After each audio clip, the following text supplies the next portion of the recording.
Hello, my name is Heather Hawkins, and today I'm going to talk about how the flipped classroom supports Universal Design for Learning, which is UDL. To start off, we should answer the question, what is the flipped classroom? To answer this question, I'm going to start with the original article that I saw discussing the flipped classroom. This was published in February 2011, and this was at the exact same time that I was doing my student teaching. And I was in my first couple weeks of teaching, and I realized as a chemistry teacher, my students were asking me every time they went home for homework, to do their homework, they'd come in and say, I got stuck, I didn't get it, you did it in class, but when I'm at home, I cannot understand. And I really was in the same place as these two chemistry teachers, Aaron and Jonathan, were a couple years ago, and they started asking these exact same questions that I was asking. And I felt so connected to this article, and I finished reading it, and then I realized that the flipped classroom was something that I really wanted to begin to explore. So in this article, it says that the key ingredients in this model is that teachers are no longer the one giving the lecture. They become the facilitator. So the direct instruction is done in video podcasts, such as this one that I'm giving now. Then these typically hour-long lectures that you are doing in class are taken outside of the classroom and are done for homework. And so this allows free time to be given in class for teachers to actually help students work through and master the content. And here I have the quote that really stuck with me. Now, at this time, I was coming out of college, and as a chemistry major, and I was also deciding between going into the field of chemistry or being a chemistry teacher.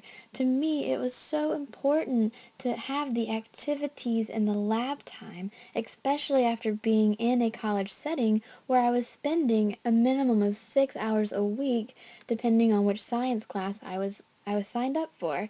So here it says that I no longer got to work to perform 5 times a day.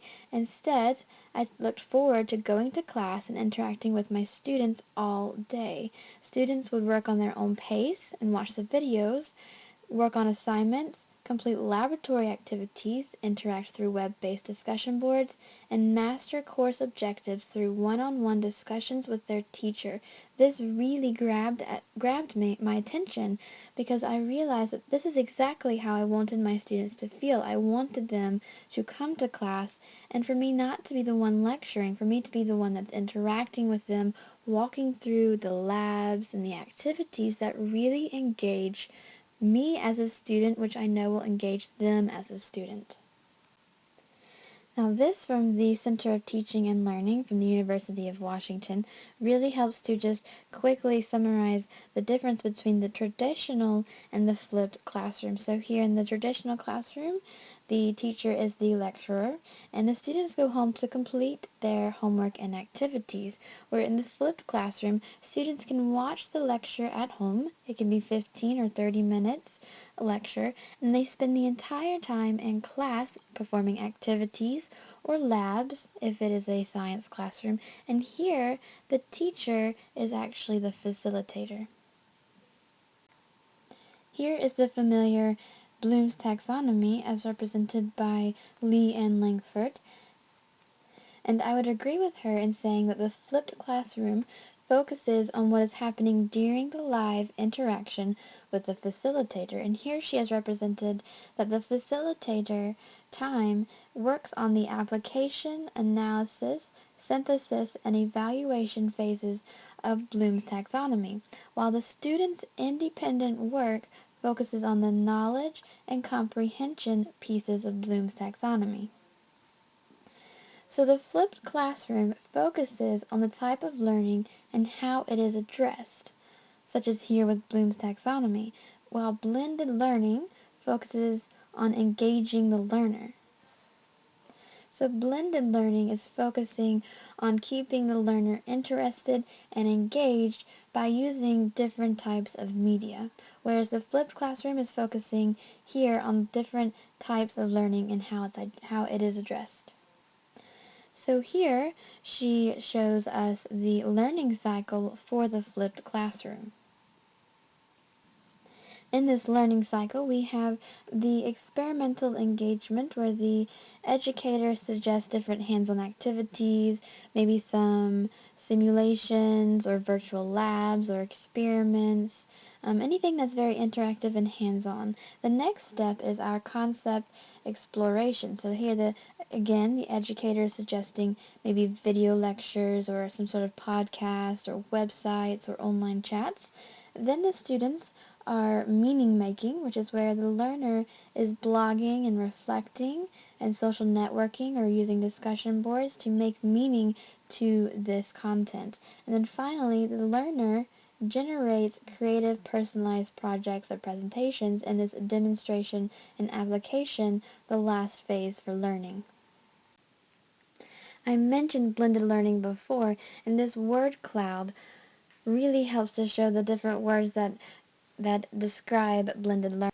And blended learning focuses on how to really use the technology and the FaceTime to its fullest extent to help engage the students. And UDL, the Universal Design for Learning, focuses on these three networks of the brain, which answers the what of learning, the how of learning, and the why of learning. As previously mentioned, this is the learning cycle for the flipped classroom by Leanne Langford. And this is the learning cycle of the flipped classroom, but this time with the relationship of UDL added in. So let's take a look at this, but first of all, it's easy to notice that we're going to start with the affective network, and then the students move on to recognition. There's all three parts of the brain here, and in the final step, again, you could sort of argue that all three parts of the brain are being used. So students begin with the educator-suggested experience, where students are performing games, simulations, maybe some virtual experiments and labs, or some labs that are real, maybe a community project or activities. And here the students are engaged, and this is covering the why of learning. Then students move on to the what of learning. Here we have educator suggested again. The educator is suggesting maybe the online chats, some virtual videos that they made if they're in a flipped classroom, this content-rich websites, maybe a podcast like an audio lecture, and this is getting into the what of learning, and the students are exploring the concept that is presented. In the third step here, the learner generates the so what and the meaning making of this content. Why does it make sense, and really putting meaning to it is the how of learning, and you can argue that it's using all three parts. We've got the affective network, the strategic network, and the recognition network. So students are blogging, they're social networking, they're on discussion boards, and generating the so what, or putting meaning into the content that was presented. And finally here we have the demonstration and application. This is again learner generated, and it's the now what section. So these students are generating these creative personalized projects and presentations, and again you can argue that it's using all three parts of the UDL, all three of these networks.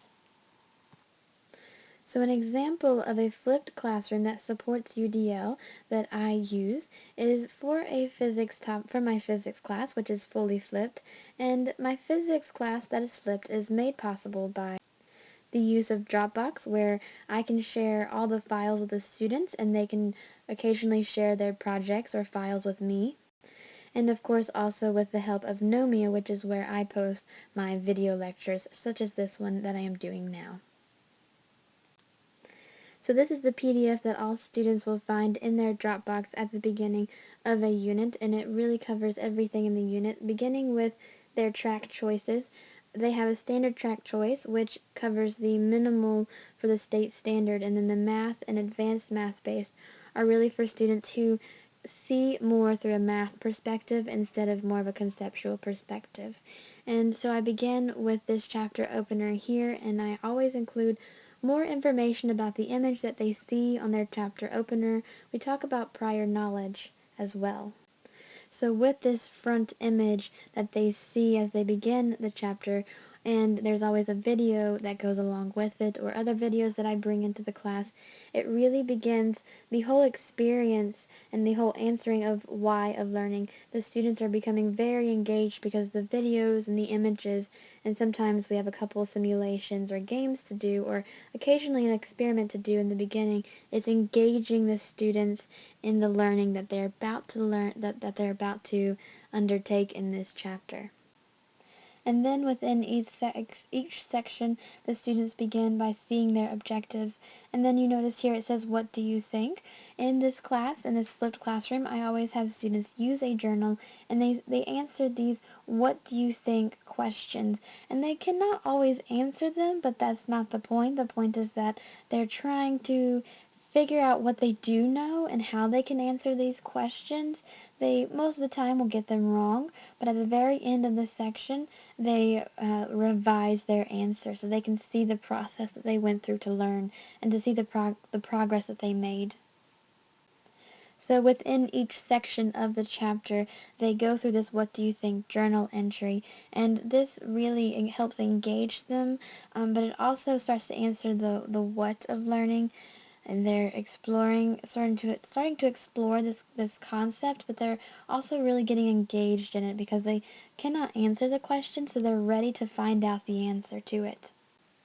The next section I call the Search and Learn section, and here the students explore the website that is provided to them by their book, and other websites that I also provide to them. And then they also log on one of their final steps is to log on to Nomia to watch my lecture. So here is the website that they would see, the nomia.com, and these are my physics videos, for example. And in this particular lesson, they were watching these 4 videos. They had 2 videos for section 1, a video for section 2, and a video for section 3. So this particular unit uses these 4 lecture videos. So in this Search and Learn section, as I call it, the students are exploring the content, which answers the question of the what of learning, and it's working with the recognition network of the brain. And then the students can begin to generate on their own the so what, so making meaning to the content, putting meaning making together, and using these 3 parts of the brain. And the final thing in each section in this PDF document that I give to them at the beginning of every unit, I call this a checkpoint section. And here, for example, they were supposed to do the animated physics as I just showed on the other page. And then looks like they had some math problems here as well. And of course, they always must revise their journal entry to go back and reflect on the process that they've been through and how much content they have learned. So this section of the unit where they're meeting these checkpoints and doing these activities, here this was a very math-based section, so they were much more reproducing just math problems, finding some answers. It's not listed on this page. However, we did do a little project that went along with this content and this math. So this is the demonstration and application section of the learning. So this is listed as the last step for each section of the chapter, and so they have reached the final step of the learning cycle. And then when they move on to section 2, they repeat the exact same learning cycle, and in section 3, the exact same learning cycle. So for each section of the chapter, they go through the entire learning cycle using this model. So that was my example of my physics lesson, again using Nomia and the Dropbox. And this was a flipped classroom example of how it fits with the UDL model.